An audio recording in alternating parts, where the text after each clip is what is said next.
Ned Skubic, tekma v Bukarešti, zelo hrabro ste krenili v njo, imeli prvo priložnost, žal niste zadeli, potem se borili in prejeli nesrečen gol, ki pa je bil verjetno tudi ključni trenutek tekme. Ja, bi se strinjal. Prvi polčas smo odigrali res zelo dobro. Prav to kombinatoriko smo vključili v našo igro, kar nam je v Domžalah manjkalo. Nažalost, res ta nesrečen zadetek, tako na začetku drugega polčasa nas je malo presekal.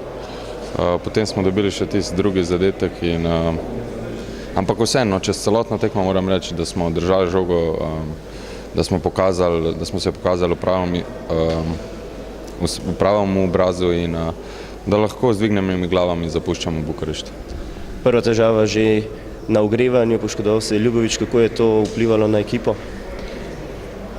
Pa škoda, da se je poškodoval za njega seveda, ampak moram reči, da ni vplivalo. Mi smo bili osredotočeni na tekmo, Gabor se je priključil ogrevanju, tako da je vse potekalo normalno, kakor je treba, da poteka med ogrevanjem. To je pa tudi to. Zaključili ste letošnjo evropsko zgodbo, Astra je kvalitetnejše moštvo in to je tudi pokazalo na igrišču. Ja, res je, Astri lahko samo čestitamo in jim zaželimo srečo v nadaljnjem krogu Evrope.